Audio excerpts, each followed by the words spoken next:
సింహానికి ఆకలి వేసినప్పుడే ఆ దగ్గర ఉన్నటువంటి దాన్ని లేదా కొంచెం తన ప్రతాపాన్ని చూపించి కానీ ఆహారం తీసుకోలేదు. ఆకలి లేనప్పుడు అల్ప ప్రాణులు మీద మీద తిరిగినా కూడా వాటికి వేటికి అపకారం చేయదు. ఇది సింహం యొక్క లక్షణం. అంతేకాదు, తాను వనానికంతటికి రాజు. సింహము అనేటువంటిది రాజు. అలానే తనకు ఆహారం వేసినప్పుడు మాత్రమే తీసుకుని మిగిలిన సమయాన్ని ఏ రకము స్వార్థం లేకుండా ఉండడం అనేది లయన్స్ యొక్క లక్ష్యం. ఇక్కడ వారు చెప్పినట్లుగా తన కుటుంబ సభ్యులని ఆదరిస్తూ ప్రేమిస్తూ అన్యోన్యంగా అందరితో అనురాగంగా ఉంటూ కూడా వారు ఎన్ని సేవలు చేశారో వారి పేరేంటి అనౌన్స్ చేస్తున్నారు, శర్మ గారు చాలా చక్కగా వాసవికి ఇన్ని లక్షలని, తర్వాత ఇంకా మరొక దానికి ఎన్ని లక్షలు అని సమర్పించారు అని చెప్పారు. ఇది ఎలా అంటే లక్షలు ఉన్నంత మాత్రాన సరిపోదండి, లక్షణాలు కూడా ఉంటాయి.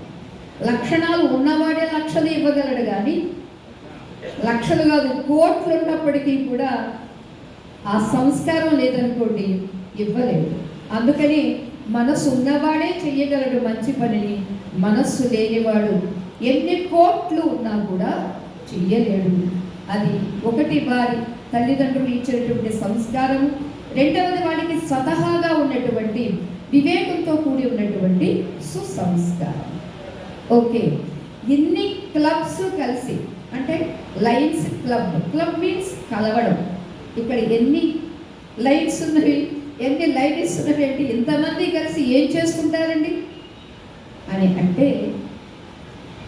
అందరిలో ఉన్నది ఒకే ఒక తత్వం.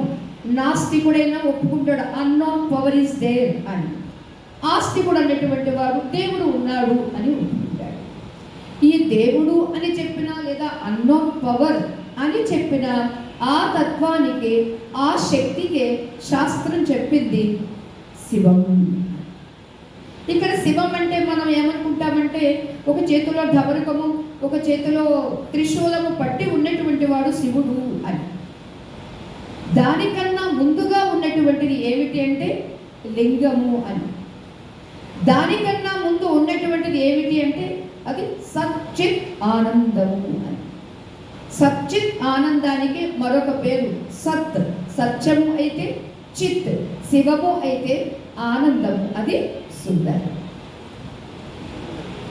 సర్వత్రా నిండి ఉన్నటువంటిది సత్యమే అని తెలియకపోయినప్పటికీ ఒక మంచి పని చెయ్యాలి అనేటటువంటి సద్బుద్ధి పుట్టింది అని అంటే దానికి ఒక సంస్కారం ఉండి తీరాలి. ఉదాహరణగా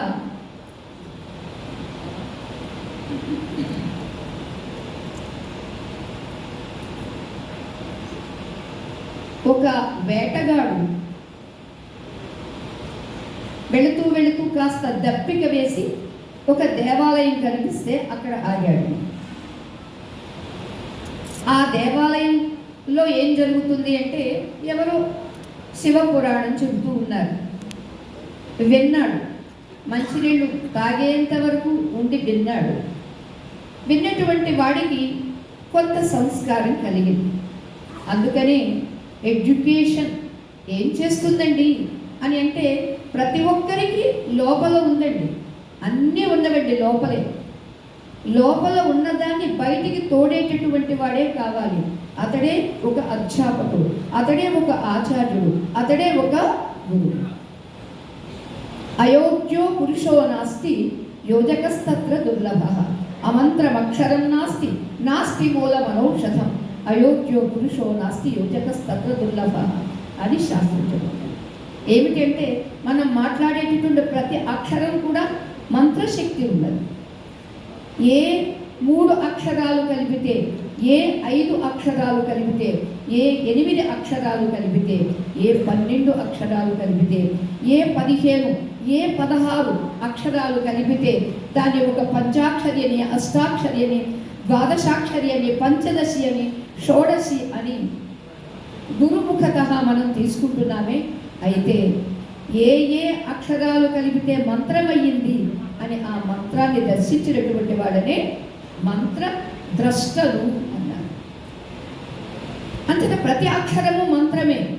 అందుకనే వ్యవహారంలో కూడా ఏ కొన్ని అక్షరాలు పలికితే ఆ శబ్దం సుశబ్దం అవుతుందో, ఆ సుశబ్దం కావడం కోసమనే లేక పుట్టినటువంటి పిల్లల్ని కూడా మనం అక్షరాభ్యాసం చేయించి పాఠశాలకు పంపిస్తాం.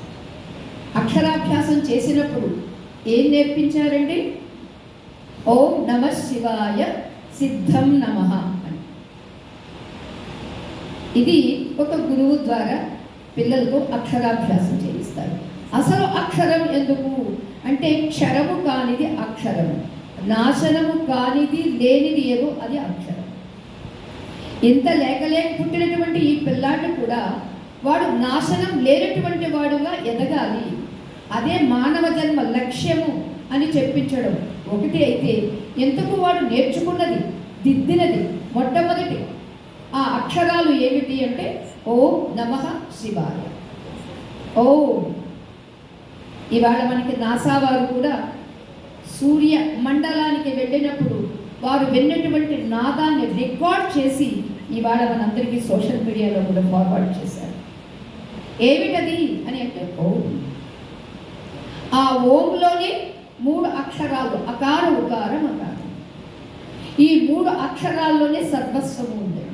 ఒక చిలుక పలికిన, ఒక శిశువు పలికిన, అది ఏదేది పలికినా